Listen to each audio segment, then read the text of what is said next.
everybody, welcome back to Kingdom of Learning. So as I promised in my previous video that in this video I'm going to discuss about management quota. So now there are many questions which must be coming in the minds of all of you, like what is management quota, how to get admission in this, who is eligible for this, and whether it is allowed for those students who have not appeared in CET or university campus provides this management quota or not. So in this video, we are going to know the answers of all these questions. So stay tuned for that. Don't skip the video in between. And if you have not subscribed to Kingdom of Learning yet, do it fast. So first of all, let us see what is this management quota.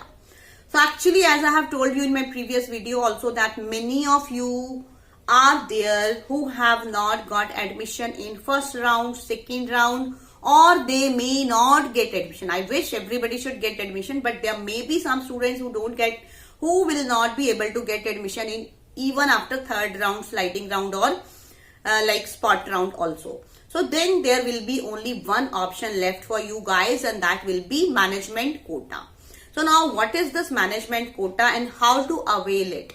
So first of all, what you have to know that this management quota is actually not like this is not provided by the university. That is the take of the colleges which come under IP University. Like in all other universities, colleges have a right to like reserve certain number of seats for management quota after all the rounds are over. Means when suppose sliding, spot round, everything is over, still colleges will keep certain seats for management quota, and they are actually paid fees, paid seats, and they are actually means you can say direct admission seats. And here I want to tell you one thing, like you must be getting many messages from various people ki get direct admission, this and that. So don't just trust anybody blindly, because there may be some touts also, there may be some cheaters also. So you don't have to trust anybody like that. Don't go by these fake messages. And now what is like what do you have to do for this management quota? Simply, if suppose you want to get admission in a particular college, you simply have to go to that college. Means you have to visit that college personally, offline, right? You have to go there, you have to contact them, you have to tell them that you are interested in management quota, and then they will tell you the whole procedure. So don't go by the fake messages and all these things. Now comes the question that who is eligible for this management quota. So here the answer is that all those students who have appeared in CET exams or the other tests conducted by like that NTA, National Testing Agency, they all are eligible in all the colleges, almost all the colleges of IP University, and in almost all the courses this management quota is available, right? So but in university campus it is not available, right? So you should know this thing, that it is allowed in the other colleges of university but not in the campus of IPU. So this thing also you should know. It's quite simple. Only difference means it's not like spot counseling and management quota are also quite different. Don't be confused by them. For that I'll create another video, so stay tuned for that.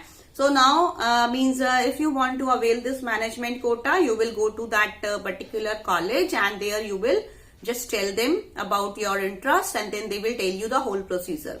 The procedure of admission is completely same as the other means as a choice filling process of different courses is going on.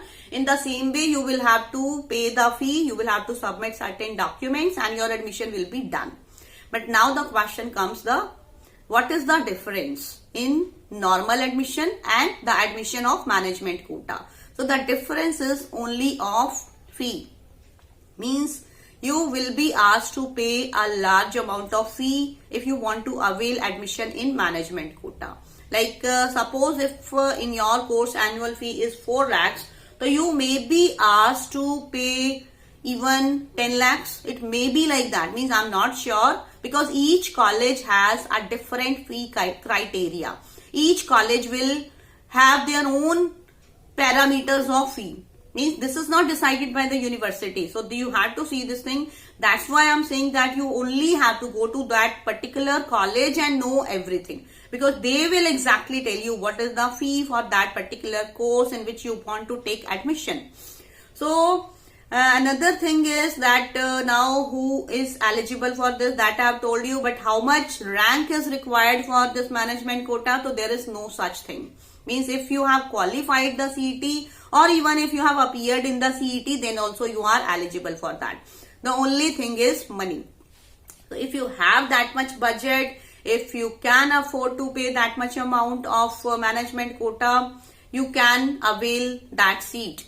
But if you don't have that much money, if you can't afford, then I think you should not go for that. You should try to seek out certain other options, other universities that will be better. So now the question comes whether you should avail this management quota seats or not. So if I say about my personal opinion, is that instead of spending too much money on a undergraduate degree course, I think it will be better to go for some other options, because you know that nowadays placements are not guaranteed by any college, any institution. And moreover, there is no certainty how will be that course, how will be the college and all these things. So but if you have that much extra money that you want to spend on your course, then it's okay. But if your parents are not that well off, and you think that just for the sake of I want to have that college tag, you want to spend that money, then it will not be good, right? So you have to discuss with your parents very carefully. And if you have that much money, for that I will also suggest you to go for the course in any other institution where you have to pay less fee, and you can use that money in some other thing. Like you can have your own startup, you can have some other courses along with that course. You can do anything else if you have money to spend, right? So in my personal opinion, spending too much money on that undergraduate course is not a wise decision. Rest is your choice, your parents' choice. So that was my honest opinion. So I think you have got all the information related to this management quota. Do share this video with your friends also, because any of you must be finding this information. And subscribe to Kingdom of Learning, and don't forget to like the video. Thank you everybody.